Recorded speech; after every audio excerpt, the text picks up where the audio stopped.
ladies and gentlemen. We're going to do 7.4 today. We're going to be talking about arc length and surfaces of revolution, not solids of revolution. So we are going to, I forgot to finish doing my objectives, find the arc length of a smooth curve, and then we are going to find the area of a surface of revolution. Alrighty, so this is actually super similar to the work that we've been doing with our revolved solids, and the same idea is going to be present. So let's say I have a curve that looks something kind of like that. Then S is going to be the length of the curve, and typically we're going to go from A to B. Alrighty, and so if I put an A, I guess I need to make that longer, and a B, I can approximate the length of the curve by taking little short segments, I don't think the colors are working very well, and summing them just like we did when we found the area under a curve with our rectangles or trapezoids. Same basic idea. Alrighty, so we're going to approximate the length of an arc by summing all of these little distances. Just like with the area under a curve, the higher the number of rectangles, the more closely we approximate the area under the curve. Same way here, the more line segments I have, the more closely it approximates the length of the curve. All right. I do want to go back and review the distance formula just because. So the distance formula is x2 minus x1 quantity squared plus y2 minus y1 quantity squared. And then my arc length over an interval, unlike when we did it in geometry and we used 3 points to define an arc, is going to be S, and it's going to be, I forgot that on my notes. Sad day. It's going to be A to B, and then it's going to be the square root of 1 plus f prime of x quantity squared, and then outside the radical dx. Okay? And then I could also do it about dy, just like we did everything else. And so I could say that the arc length from C to D is still going to be S, and it's going to be the integral from C to D, and then I'm going to have 1 plus g prime of y. This is not the inverse, since we've been talking about inverses lately as well. And so that's going to be my arc length, and I can do my arc length either about, either take it about with a dx or take it with a dy. Whew, brain and mouth. So let's do an example. Okay, let me scoot this up a little bit. So for our example, we want to find the arc length of the graph of y is equal to x cubed over 6 plus 1 over 2x, and I want to do that on the interval from 1/2 to 2. So as we start this process, this actually is a rather entertaining example because of the way our factoring is going to turn out. So I'll show you that later, but that's one of the reasons for the delay in the video. I had to make sure that I had my ducks all in a row. Alrighty, so the first thing that I'm going to do is I'm going to rewrite this just to make it a little cleaner. 1/6 x cubed plus 2x to the negative 1. Okay, and then I'm going to find my derivative. So my derivative is going to equal 3/6 x squared plus, and then a minus negative 1, 2x to the negative 2. I'm going to clean that up a little bit. So I'm going to have that my derivative is equal to 1/2 x squared, and then if I clean everything up, minus 1 over 2 x squared. So that's my derivative. Alrighty, I'm going to leave it like that I lied. I'm going to go ahead and factor out the half. So I'm going to have a half, and then I have x squared minus 1 over x squared. So there's my derivative. So now if I calculate my arc length using our handy-dandy formula, I'm going to get s is equal to the integral from 1 half to 2, and then I'm going to have 1 plus, here's my derivative, 1 half times x squared minus 1 over x squared, and all of this is quantity squared dx. And this is where the math gets to be a little bit entertaining, okay? So the first thing that I'm going to do is I'm going to try to expand this a little bit. So here's my integral from 1 half to 2, and then I'm going to have my square root, and then I'm going to have 1/4. X squared squared is x to the 4th. If I multiply these two guys together, I get 1, and then I'm going to double it, so minus 2, and then plus, if I square this guy, and I'm going to write it as x to the negative 4th, there's my radical dx. And I'm going to turn the page because this this particular process was difficult for me to see, so I want to make sure that we get there with everybody. So then if I simplify this a little bit more, here's my integral from 1 half to 2. And then what I'm going to do is just clean this up a little bit more by distributing the fourth. So I have 1 plus 1/4 x to the 4th minus 1 half, and then I have plus 1 over x to the 4th. I kind of keep switching back and forth, but I think in the long run this is going to be polite. I'm going to clean it up a little bit more. So this is the integral from 1 half to 2. 1 minus a half is 1 half, and then I have plus 1/4 x to the 4th plus 1 over x to the 4th, and then I have dx.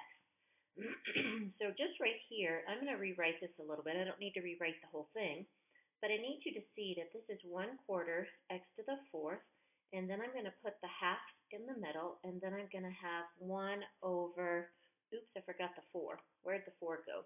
Oh, I forgot to distribute him. Sad day. There's his 4th, there's his 4th, and then I have plus 1/4 x to the 4th, okay?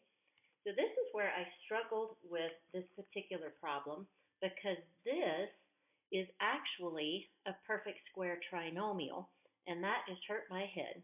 So then I'm going to go from 1 half to 2. It's the square root. So the square root of this guy is 1 half x squared, okay? And then the square root of this guy is 1 over 2x squared. And then I'm going to convince you that this is true dx. So let's think about expanding and checking, all right? So if I square the first term, 1/4 x to the 4th, if I multiply these two guys together, right, and then double it, so x squared divided by x squared is 1. So then I have a 4th, and I double it, 2/4, which is a half. That took me a little while to see, and then I square my last term. Well, now since this mess is squared, then when I take the square root, then it becomes fairly polite, and I have the integral of 1 half x squared plus 1 half, I'm going to bring it back up to the top. I know I'm a little bit flaky, I'm sorry, dx. So if I wanted to make my life a little bit easier, I could take my halves up front. So 1 half the integral from 1 half to 2 of x squared plus x to the negative 2 dx.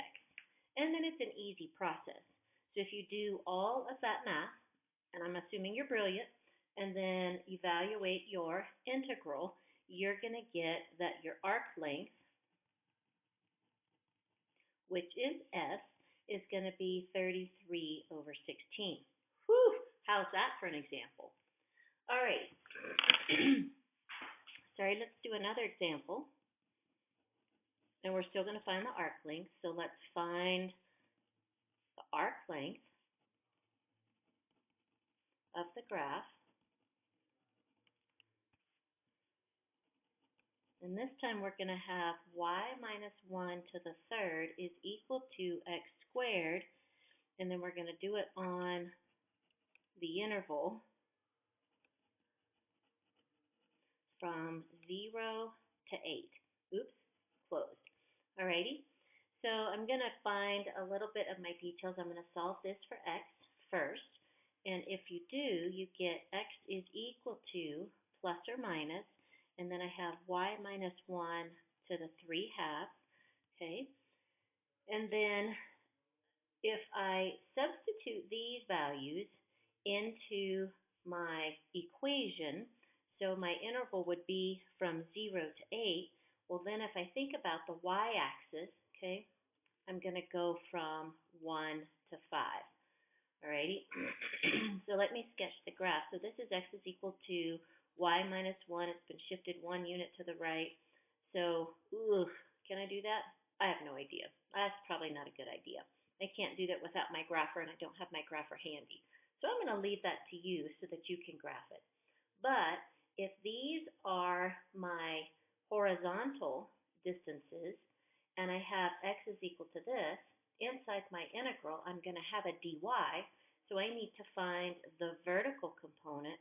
So I did x of 0, and then I got 1, and then I did x of 8, and then we get 5, okay? All right, so that's where the numbers came from. So now if I set up my derivative, so where's my derivative? Okay, so I'm going to take the derivative of this. Sorry, it's hard sometimes to read through my notes. My x prime is going to equal 3 halves times y minus 1, subtract 1. 3 halves minus 2 halves is to the 1 half times the derivative of the inside, which is 1. So this is my derivative, okay? And I think I have everything I need. Because I'm using my vertical numbers, I am going to use my delta y. So then my arc length becomes the integral from 1 to 5 square root of 1 plus the derivative 3 halves times y minus 1 to the 1 half quantity squared dy. Okay? So now if I do this math, this is a little bit messy. So this is going to equal the integral from 1 to 5, and then I have 1 plus 3 halves squared is 9/4, okay? And then if I square, if this is the square root and I square it, then I get times y minus 1, and then I have my dy. Alrighty. And then that doesn't turn out to be too terrible. So then I'm going to simplify this a little bit. 1 to 5 times the square root of 1 plus 9/4 times y minus 9/4, and then dy. Okay, so then I make this guy 4 over 4. And so my integral simplifies from 1 to 5, square root of 4 minus 9. So I have 9/4 y minus 5/4, and then I have my dy. Alrighty. So now what I'm going to do is I'm going to let u equal, okay, sorry, my bad. I can simplify this a little bit more before I keep going. So all of these fractions are over a fourth, and the square root of a fourth is a half. So now I can pull, oops, I better rewrite it before I do my u substitution. So here's going to be the half, 1 to 5, and now I have 9y minus 5 dy. Alrighty, now I'm going to let my u equal 9y minus 5. My du is 9 dy. So I need to introduce a 9 on the inside and a 1/9 on the outside. So I'm going to put times 1/9. Alrighty. So then my integral becomes 1 over 18, integral from 1 to 5 of u to the 1 half du. Okay. And then super simple. So I get 1 over 18, and then I get u, add 1 to the 3 halves times 2 over 3, and then I'm going to integrate from 1 to 5. And then if I simplify this, I end up with 1 over 27, and then I have my u, which was my 9y minus 5, and then, oops, except I forgot the 3/2. So I guess I better move that little guy over from 1 to 5. And when I do all that math, which is actually fairly polite, then I'm going to get 9.073. So my arc length is going to equal S, which is approximately equal to 9.073. All right, so those are our two examples of the length of an arc. So the next thing that we need to do is we need to talk about a surface of revolution. And I'm going to attempt to do some artwork for you, although it never actually turns out as well as I would have liked. So my surface of revolution, instead of thinking about the volume, I want to think about the outside of the image. So, for example, let's say I have this, and then I'm just going to draw it because it's really not going to be too pretty. And then I have my bigger circle down here, and that looks like that's not dashed because it's not hidden. And then here we go. So let's say this is my arc, okay, or my function, and I'm going to revolve it about the x-axis. This is a radius, and this is a bigger radius. We'll call him R2. And if you think about, and this is where the language gets pretty entertaining, but basically what we're doing is we want to take the lateral area of this resolved surface. So I'm looking for the surface area of our resolved surface. And again, I shouldn't quit my day job and become an artist. Okay? So we are thinking about the lateral area of, and this is a funny word, it's Frustum. And whoever thought of that word? That's pretty entertaining. Okay, so, and I'll tell you what this says in just a second. So my surface area would be equal to 2 pi r times L. So the length of this guy is called L, and then 2 pi r. So this is my circumference of my circle times L. So that would give me the surface area of my frustum. And then R is going to be, sorry, I just think that is the weirdest word ever.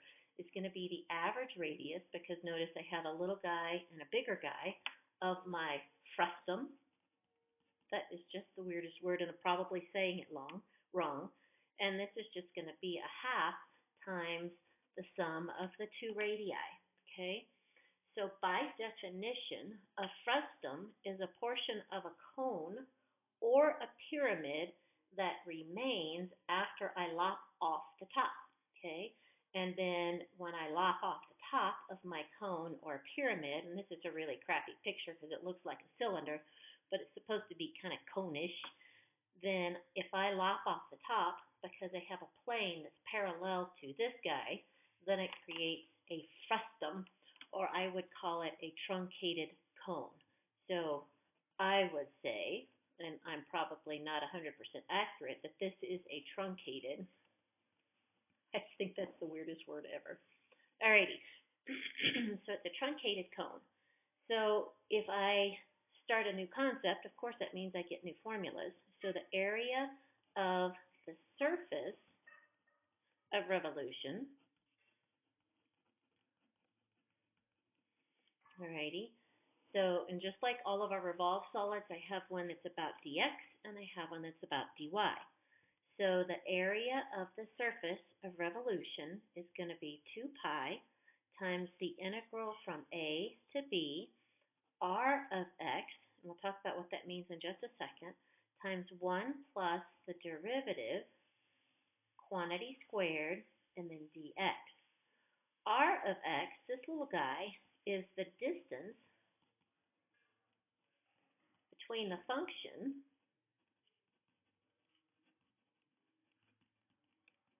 and the axis of revolution. So for instance, in the diagram that I have here, if I am revolving about this axis and this is my function, then the distance between the function So that's what my r of x is going to be. And oftentimes my r of x is going to be either the equation for the function or potentially like an x or a y distance. And then, of course, they have to have the same equation, that's an s, by the way, and then rotate it about the y-axis. So if I have c to d, r of y times 1 plus g prime of y, quantity squared dy. All right, and I just have a couple of examples because they each illustrate a slightly different aspect of this. So those would be two new formulas to memorize. Oh boy. So let's do our first example. So the first example says, find the area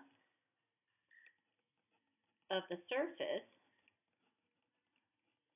formed by revolving the graph of, and we're going to have our equation is going to be f of x is equal to x cubed, and we're going to do it on the interval from 0 to 1, and we're going to go about the x-axis, okay? Key thing to notice, the difference would be find the area of the surface. So I'm looking for surface area. I'm not looking for the volume of the revolved solid. So if I look at my graph, and I do my x cubed function, and this is my function from 0 to 1, so this distance is going to be 1. Well, if I revolve this about my x-axis, okay, then, and again, here we go with my lovely artwork, my image is going to look kind of like that, and I'm looking for, so here's my function, okay, and then here's my axis, and I'm looking for, ooh, I just can't make that look pretty. This is, I'm looking for the surface area of that guy, okay? So, if I look at the formula was S is equal to 2 pi integral from a to b r of x times the square root of 1 plus f prime of x quantity squared dx. So let's look at our diagram, which is just lovely. So here's my curve. Then the distance, my r of x, the distance between the curve and my axis of rotation is just going to be the function. And that's going to change at every point along the way between 0 and 1. So then if I take my derivative, super simple, this is 3x squared. Now all I have to do is substitute in all of my values. So here's the 2 pi, and I'm going to integrate from 0 to 1 because this is 0 and this is 1. Okay, and then my r of x is x cubed, and then I have times the square root of 1 plus, and then I have 3x squared dx. And then it's actually a fairly simple process, much easier than the arc length, I think, because those just turned into some hairy factoring situations. So then if I simplify this a little bit, it's going to be 2 pi integral from 0 to 1 of x cubed times the square root of 1 plus 9x to the 4th dx. And then it's a simple u substitution problem. And so I don't believe that I need to do that math for you, but I would let my u equal the stuff inside, and then it's fairly straightforward. So my s, by the time I'm all done, is going to be approximately equal to 3.563. And then if we knew a value for the units, it would be units squared because we're talking about surface area. All right, the next example, and again, I apologize, I didn't do all the work for you, but I know you're brilliant, so I just assumed this was the part where we needed to stop. The next one says find the area of the surface formed by revolving, and we're almost done, this is our last example, by revolving the graph of f of x is equal to x squared on the interval from 0 to radical 2 about the y-axis. Alrighty, so this one's a little bit different, and this is why I wanted to make sure that we saw this one. So here's going to be my handy-dandy axis, okay? And I'm going to do it in a different color so we can see. So then I'm going to have my parabola, okay? And I'm going to go from 0 to radical 2. And then that means here's going to be my lovely shape. I'm revolving about the y-axis, okay? And then this point up here is going to be radical 2, 2, because radical 2 squared is 2, okay? So now on this one, here is my curve. Maybe I'll do it in this color. Here's my curve, okay? And if I think about dropping a line right there, the distance from the axis to the function, this distance is x.